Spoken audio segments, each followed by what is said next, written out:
Ready start. महोदय, इसमें उस शिक्षा को भी सम्मिलित किया जाना चाहिए जो प्रत्येक नागरिक को लोकतांत्रिक व्यवस्था का विवेकपूर्ण सदस्य बना दे।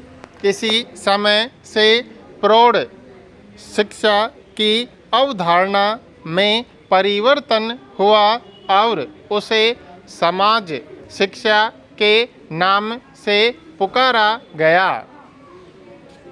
1949 में मैसूर में संपन्न ग्रामीण प्रौढ़ शिक्षा के यूनेस्को सेमिनार में तत्कालीन शिक्षा मंत्री ने समाज शिक्षा को स्पष्ट करते हुए कहा था, समाज शिक्षा से हमारा तात्पर्य है पूर्ण मानव की शिक्षा।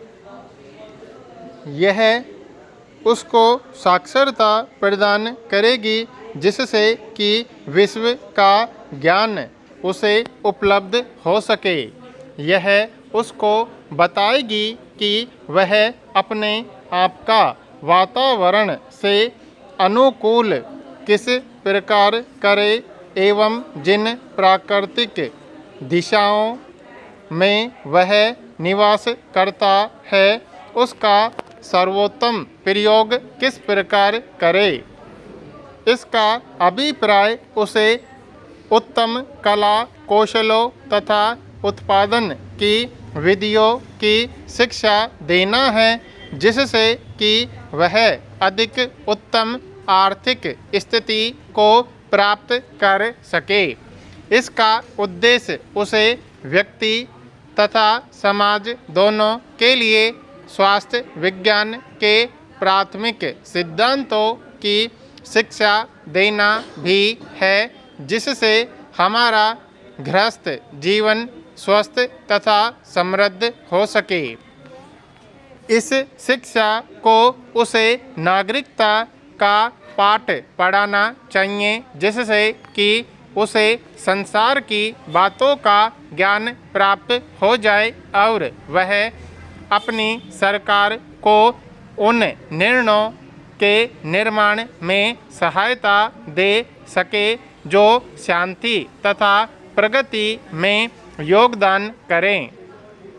प्रोफेसर कबीर ने समाज शिक्षा की परिभाषा देते हुए लिखा है कि समाज शिक्षा को अध्ययन के एक प्रकार के पाठ्यक्रम के रूप में परिभाषित किया जा सकता है जिसका उद्देश्य व्यक्तियों में नागरिकता की चेतना का उदय और उनमें सामाजिक समैक्य की उन्नति करना है। स्वाभाविक उपलक्ष्य के रूप में समाज शिक्षा व्यक्ति के व्यक्तिगत एवं समाज के सदस्य के रूप में नागरिकता के अधिकारों तथा कर्तव्यों की तीव्र भावना का समावेश करने का प्रयत्न करती है।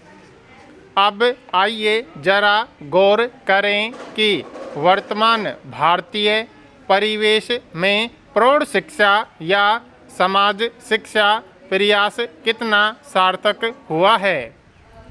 आज से 23 साल पूर्व सन 1978 में साहित्य परिचय प्रौढ़ शिक्षा विशेषांक के अपने एक लेख में डॉक्टर चौबे ने प्रारंभ में ही लिखा है, जब कोई समाज जातिवाद, वर्गवाद, क्षेत्रवाद, गरीबी, बेरोजगारी, बीमारी तथा असमानता से ग्रस्त रहता है तो उसका विकास अवरुद्ध हो जाता है।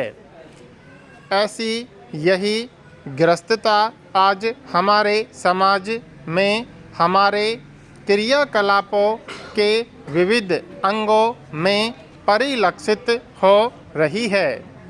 जब तक हम इस ग्रस्तता से मुक्त न होंगे तब तक हमारा विकास संभव नहीं होगा। इस ग्रस्तता से दूर होने के लिए हमें अनेक उपाय करने होंगे। इन उपायों में शिक्षा का स्थान बहुत ऊंचा है। हमारे देश की अधिकांश जनता अभी भी साक्षर नहीं हो पाई है। जब तक हम इस प्रयास में सफल नहीं होते तब तक हमारी जनतंत्रीय व्यवस्था खोखली रहेगी।